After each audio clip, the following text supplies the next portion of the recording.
Estamos con María de los Ángeles Agüero, directora de la Escuela de Ortofonía y Sordos 28026 en Nuestra Señora de Luján. Y vamos a hablar sobre mitos sobre las personas sordas. ¿Todas las personas sordas saben leer y escribir?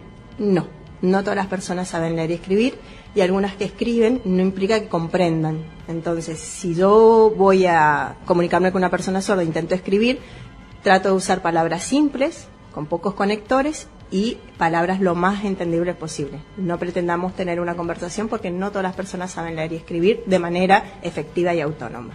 ¿Todas las personas sordas saben leer los labios? No, también es eso, por ahí es un entrenamiento. A veces se da casi natural, ¿no?, que fijan la vista en la boca, pero no todas las personas pueden interpretar lo que la persona mueve, y también va a depender mucho de cómo la persona modula, ¿sí? Porque no todas las personas modulan igual. Imagínate que una persona sorda tiene que acostumbrarse a cómo mueves los labios vos, cómo los muevo yo y cómo los mueve otra persona, donde la misma palabra, la P, la M, es totalmente diferente en tu boca y en la mía.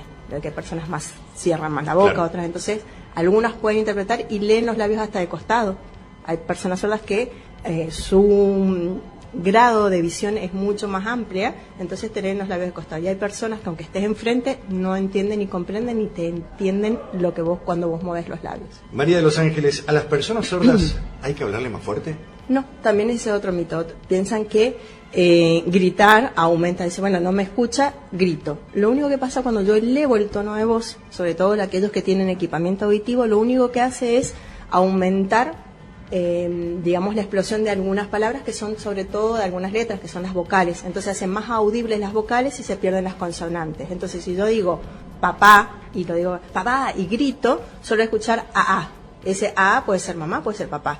La idea es siempre bajar el tono de voz, ¿sí? Hablar un tono normal y cortar la distancia. Más que gritar de lejos, es acercarse, hablarle cerca del dispositivo y tratar de usar un tono normal, modulando, porque si no enmascaro las consonantes, que es lo que hace la comprensión de la palabra. Otro de los mitos, ¿las personas sordas son mudas? No, y gracias por esa pregunta, porque yo siempre lo digo por ahí, ¿no? Mi papá siempre decía, bueno, vos que trabajas con los sordos mudos, pobre, porque mi padre falleció y seguía diciendo que eran sordos mudos, pero la persona que tiene una pérdida auditiva y es sorda, el problema es auditivo. La voz sale por las cuerdas vocales. Ellos generalmente los van a escuchar decir o modular así, un poco raro, pero no implica que no tengan voz. Una persona muda es aquella que no puede emitir acaso sonido. Yo siempre digo el ejemplo de los que todavía se acuerdan de Zorro y Bernardo, que Bernardo, el acompañante del zorro, era mudo, pero él escuchaba. ¿Sí? Pues el problema, evidentemente, o se suponía que eran las cuerdas vocales. Entonces implica que la audición y la voz no van unidas. Entonces la persona, y es más, hasta suele ser ofensivo para una persona sorda que vos le digas sordo mudo, claro, que está la seña. Entonces la persona es una persona sorda. O se le dice hipoacúsico también. ¿Sí? Entonces, eso también es una cuestión social, ¿no? Se considera sordo a la persona que no escucha absolutamente nada y no tiene desarrollado el lenguaje. Y a la hipoacúsica, a la persona hipoacúsica, se le dice aquella que tiene algún resto auditivo y que puede hablar o emitir sonidos entendibles, o tiene un lenguaje entendible.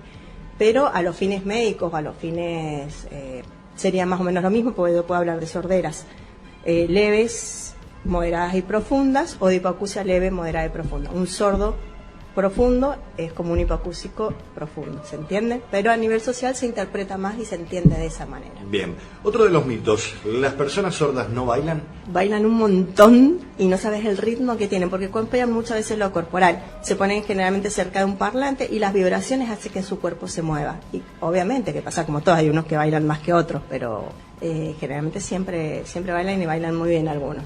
Bien, acá una pregunta importante. ¿Todas las personas sordas saben la lengua de señas? No, eso también está muy bueno que lo sepas, porque automáticamente entienden que la persona sorda usa lengua de señas.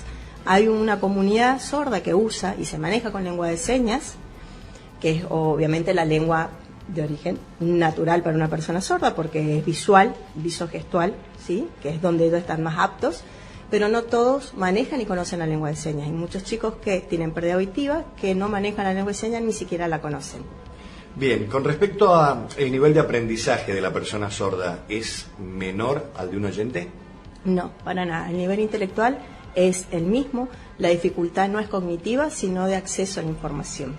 Ellos pueden escuchar y pueden, o sea, una vez que la información les llega, ya sea a través de la lengua de señas o a través de estrategias más bien de tipo visuales, su comprensión, comprenden perfectamente lo que uno les quiere comunicar. Perfecto. No son tontos, digamos. Claro. Ser sordo no implica ser tonto. Por ahí se asocia, dicen, y porque no hablan, muchas personas piensan que porque no hablan, son tontas. Bueno, no entiende. Y no, ojo, no va por ahí. Porque no justamente la persona sorda se va a dar cuenta cuando vos haces un gesto de desprecio, lo va a captar más rápido. Y se va a enojar y va a decir, ¿qué le pasó? Claro. Porque vos de alguna manera, con tu cara y con tu cuerpo expresaste desprecio. El sordo, lo que hace el toque y se va a ofender y va a decir, ¿qué le pasó? Va a decir, bueno, total no entiende.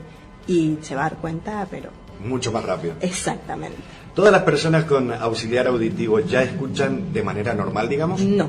La gente, y está bueno que lo diga porque por ahí tiene que ver con las expectativas de los papás y de las familias, y nos pasa millones de veces, ¿sí? Bueno, ahora lo van a equipar, no, porque cuando lo equipen va a escuchar, no, porque cuando le pongan el implante va a escuchar, no, porque cuando le pongan el audífono va a escuchar, le ponen el audífono y le hablan como si ya fuera un oído biónico, automáticamente se lo ponen y escuchan. No, lo único que lleva hacen... un proceso.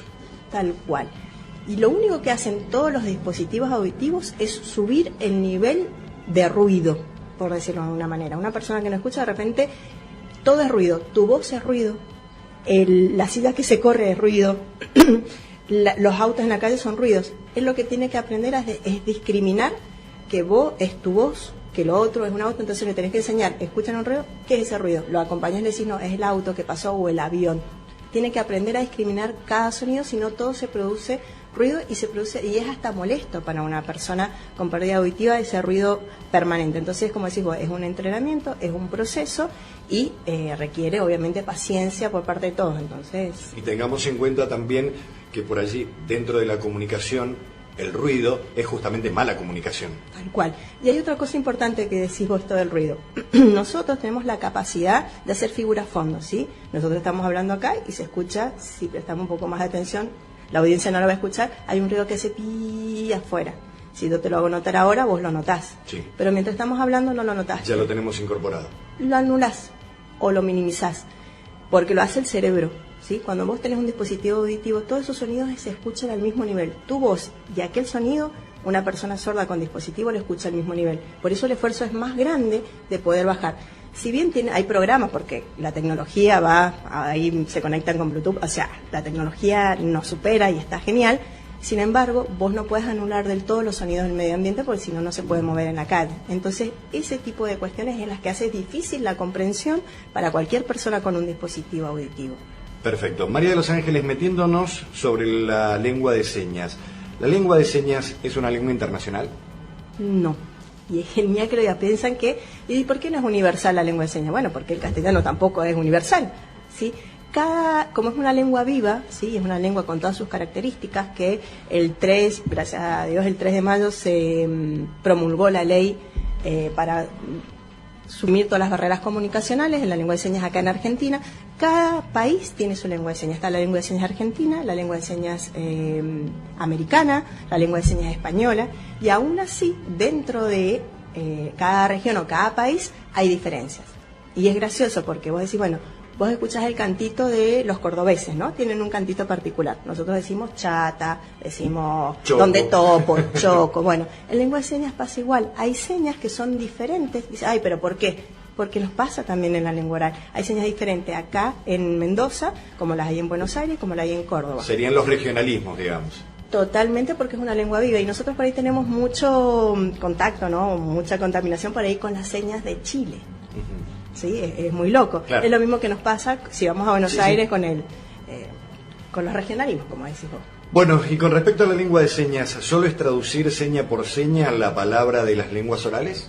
No, la lengua de señas tiene una estructura particular, una gramática particular, que yo siempre digo es muy parecida a la gramática del inglés, ¿no? Los verbos aparecen al final, se manejan muchos con sustantivos, los nexos casi no aparecen y todo lo que son las desinencias verbales se hacen a través del cuerpo. Bueno, la gente no me ve, pero si yo hago la mano hacia adelante es futuro, hacia el presente es acá y todas las señas que van hacia el pasado van hacia atrás. Entonces tiene una estructura que no es igual yo tengo que escucharte, interpretar lo que estás diciendo y traducirlo recién en lengua de señas. Yo no puedo hacer, mucha gente hace lo que se llama lenguaje signado, voy letra por letra y eso no es lengua de señas. Entonces a veces también hay que informarse en el momento que yo quiero, movemos las manos porque es bonito, no, hay que informarse, acercarse a la comunidad sorda y ver que las señas que estoy usando son las mías y no las de otro país y que tiene una estructura diferente. Porque viste que andan con los papelitos esos que, y a veces decimos no tiene nada que ver porque es el abecedario de la lengua de señas de acá. Bueno, esa es otra cosa. Piensan que yo sé el abecedario A, B, C, D y listo, ya sé lengua de señas. No. Es así. Solamente se usan el abecedario para decir nombres de calles, nombres de personas, para poder decir el resto. Hay señas específicas. Yo no digo mamá, no estoy diciendo mamá porque demoro mucho. Hay las 4 letras. Exactamente. Hay una seña específica para mamá, una seña específica para perro, una seña específica para escuela. Si no, imagínate que la comunicación sería muy lenta. Claro, muy lenta, interminable prácticamente. Bueno, y como para finalizar, María de los Ángeles, algunos tips para comunicarse con una persona sorda. Bien, podemos tener, por ejemplo, hay que tener muy en cuenta la ubicación, ¿sí? Ponerme siempre de frente a la persona sorda. Tener en cuenta la iluminación. Cuando yo hablo con una persona sorda, lo que tengo que ver es que mi cara no esté, ¿cómo es que se llama? Que haya mucha luz atrás porque contraluz, porque produce sombra a la persona que está hablando, ¿sí? Tratar de hacer gestos, aunque yo no sepa señas, pero hacer más gestos y modular un poco más. No gritar, ya lo hemos dicho en otra oportunidad, no sirve. Hay que modular, pero tampoco, porque también es tedioso, porque no entiendo nada, porque nadie habla la mame. O sea, es imposible poder comprender a una persona sorda si yo modulo demasiado. Trato de modular bien en un tono normal, tratar de abrir la boca como para que se entienda. Y si yo no entiendo, le puedo escribir con palabras simples, porque sabemos que no todos, lo dijimos recién, saben leer y escribir. Para llamar la atención de una persona sorda, nunca la tengo que llamar de espaldas y tocarle el hombro de espalda porque se puede asustar. Una persona oyente puede deducir que alguien viene atrás porque escucha los pasos, dice, la viene, y hasta sabe quién viene porque le escucha la voz. Una persona sorda no escucha los ruidos de atrás, no saben que viene, y si yo de repente lo toco, lo que voy a hacer es que se sobresalte. Claro. Entonces tengo que tratar de ponerme dentro de su campo visual y le puedo tocar el hombro. Y ahí comunicar. Exactamente, pero nunca de atrás. Busco siempre estar cerca del campo visual. Otra de las estrategias que sigo un montón, sobre todo en el aula, porque el chico si está hablando con uno, por más que vaya de acá que vaya y lo toque, no, lo que nos sirve mucho es prender y apagar la luz. En cuanto yo prendo y apago la luz, capta la atención. Capta la atención de que algo pasa porque se modificó, obviamente, la luz.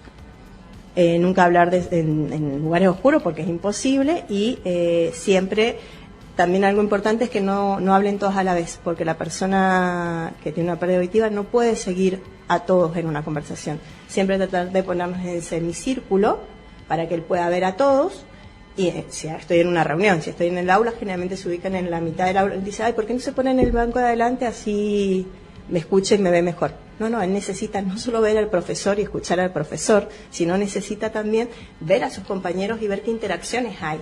Entonces, él, cuando alguien habla, de acá que ubica dónde viene la fuente de voz, automáticamente ya habló otro. Entonces es como un ping-pong que es difícil de seguir. Entonces si hablan todos a la vez es imposible seguir una conversación para una persona con pérdida. Y no solo hablo de personas sordas, sino de personas mayores que ya desarrollaron el lenguaje y empiezan a perder la audición, que viene la presbiacusia, como nos pasa a todos porque nos llega a todos. También es importante de no hablar todos a la vez si yo estoy en un comedor y tengo a mi abuelo que no escucha bien. Si hablamos toda la vez, podrá verlo, no, podrá verlo, no. No está participando en la conversación porque no nos puede seguir a todos juntos. Seguro. Entonces son cuidados por ahí también a nivel... A tener en cuenta. Bueno, María de los Ángeles Agüero, directora de la Escuela de Ortofonía y Sordos 2026, Nuestra Señora de Luján, charlando con nosotros y hablando sobre mitos y tips para comunicarnos con una persona sorda. Muchísimas gracias. Gracias a vos, Eduardo.